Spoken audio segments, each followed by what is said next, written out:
What's up, ladies and gentlemen? It's Brennan and I'm BManX45, and today we're coming at you with another video. We have a live reaction to the second Ahsoka trailer that just dropped a couple days ago. I was meaning to do this sooner, but with all the BT13 stuff coming in, it's been a busy time unpacking boxes, making videos, and I even just had a wedding that I was at. So I was actually trying to get it done before the wedding, and it just didn't happen. So it's just busy life stuff. So sorry. Took so long to get out the reaction video. I hope you guys enjoy. You've probably seen this. If not, this will be first time for both of us. So let's take a look and see what we think, and we'll give our impressions on the new Ahsoka trailer. All right, let's get into it. War is inevitable. One must destroy in order to create. We are no Jedi. He seems pretty cool. It's unfortunate that he's passed away. I started hearing whispers of Thrawn's return as heir to the Empire. What happens when we find Thrawn? Power, such as you've never dreamed.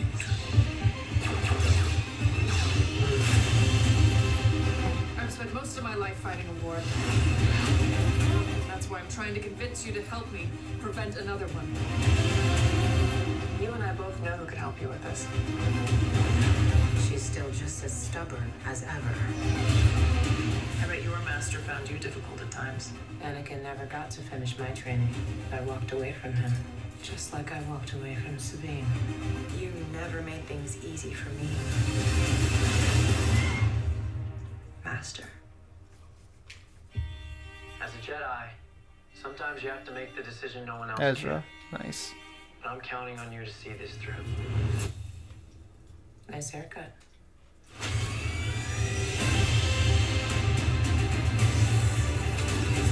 Sometimes we have to do what's right, regardless of our personal feelings. Buckle up. If we don't stop Thrawn, everything will be in vain. You have no power. Anakin spoke highly of you. I'm not here to discuss my past. We have a lot of work to do. Once a rebel, always a rebel.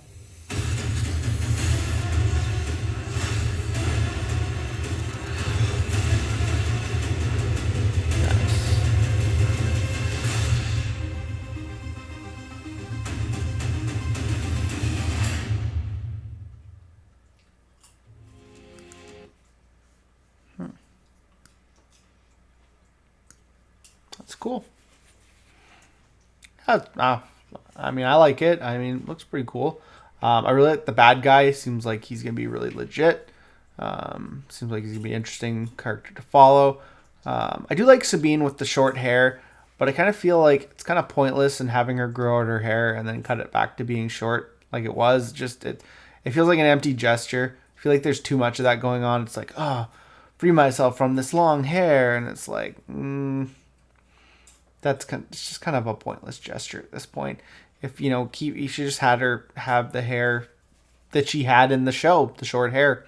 Like, why does she need to have long hair just to cut it? It just kind of seems pointless to me. But no, I fairly liked it. I do worry about the whole master thing. I know a lot of people. I think I've heard from people that I haven't seen this, but I kind of heard that people were worried about like Ahsoka was creating her own Jedi order and stuff like that. I don't feel like Sabine is going to be a Force user. I hope they don't retcon and make her a Force user. She was a Mandalorian who was trained in lightsaber combat, which I think is absolutely fine. It's fine that she considers herself like Ahsoka's pupil. That's fine too. Like, I know the whole master thing, she's not a Jedi, but if she's still a pupil potentially of Ahsoka, so that's fine to me. But I really hope they don't give her Force powers, because I feel like that takes away from the character, because it's like, oh, you need Force powers to be special, and it's like, no, Sabine's special on her own. Sabine has special qualities and abilities, things that Ezra couldn't do. So to just turn her into Ezra, just kind of like, I feel it's pointless, because I feel like they could just bring Ezra back. I don't know if they're going to. I hope they don't just kill him off. I feel like that's pointless. I feel like Kanan's death was enough for Rebels to be a strong symbol, and that Ezra could just come back and be a Jedi, like other Jedi from the EU, right? Like Kyle Katarn. I mean, we don't have Kyle Katarn because EU is not really a thing anymore. So Ezra could be a Kyle Katarn kind of character, like a kind of side master, like if we ever get Luke making a new Jedi Order, which we probably won't, even though it's the best option for them if they retcon the sequel trilogy and give us a Jedi Order with Luke, which is what everyone wants. They probably won't do that. I think that's probably the most lucrative option that they have. But, I mean, apparently they don't care about making money either. Not after Obi-Wan, not after Mandalorian Season 3, and definitely not after Solo and the sequel trilogy. Especially since they announced the Rey movie, which I think is another pointless thing. I mean, we've gone years and years without a word from the sequel trilogy characters, and we're still delving into this post-Return of the Jedi era because people actually want to see that, but they want to see good stuff, right? Like Book of Boba Fett, I enjoyed Book of Boba Fett, but there was a lot of stuff that did not need to be in there that took away from the overall experience of Boba Fett.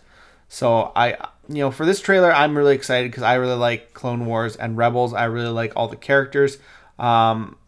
I want to know where's Zeb when we got a Zeb cameo. So why aren't we going to see more Zeb in this? If you're having all these characters from Rebels come out, why are you just showing the 3? Like, where's our Rex? Where's our Zeb? Are we going to get to see Ezra? Where's Cal Kestis? I mean, we just had Cal Kestis is canon, and the actor, Cameron Monaghan, could easily just play him because he's designed based on him.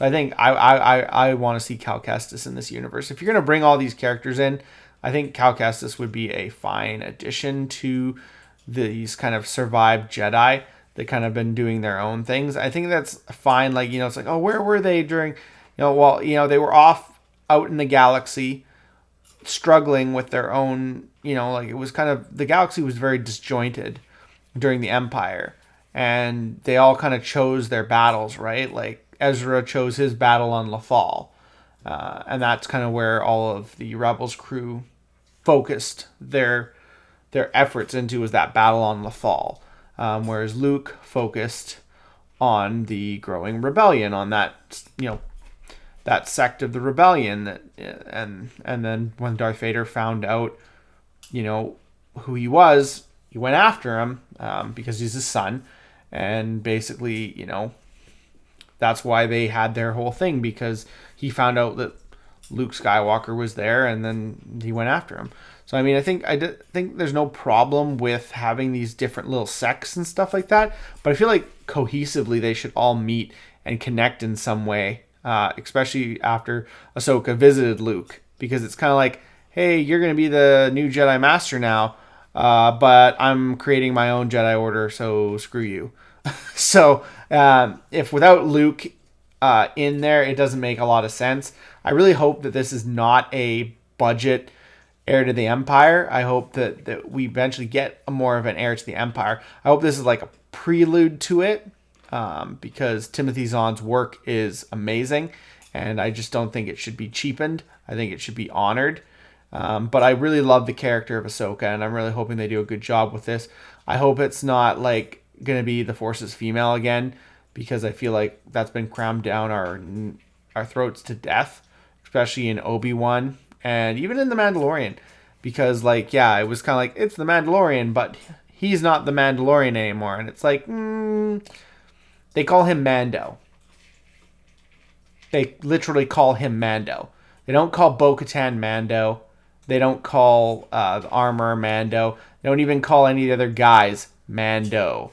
So I feel like that whole argument, he's not the only Mandalorian it's about, is kind of silly when they've created a persona for him that he is the Mandalorian. Like, it's just silly. So I think like I definitely didn't mind all of the things they did in season 3 of Mandalorian, but there were some things I felt was pointless. Knighting Baby Yoda for doing absolutely nothing. So, I mean, I'm not so critical of things that they do. I watch it and, you know, I keep an honest and open opinion. I enjoyed some of season 3 of The Mandalorian. And I really hope I'm going to enjoy Ahsoka. We'll see. The trailer doesn't look bad. There's a few things that are kind of just seem very pointless to me. But I mean, otherwise the graphics look good. The characters look strong. And hopefully we're a little less than a month and a half to go, and we should see the first 2 episodes. So we'll see how that goes. And if it's bad, I'm just going to watch the live action adaptation of One Piece, which I also hope is going to be good. But no, I'm really looking forward to this. And I think, you know, everyone should just give it a shot, because, you know, you got to give something a fair shot. And then once you do that, and if you don't like it, then yeah, don't watch it.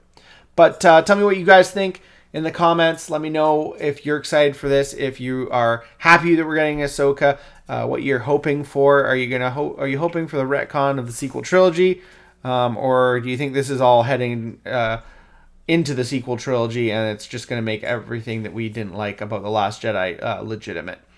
But anyways, that's all the time we have for this video. If you enjoyed today's content, be sure to smash that like button, subscribe to the channel, and hit the bell for notifications so you don't miss a single minute of the fun. And that's all for now, folks.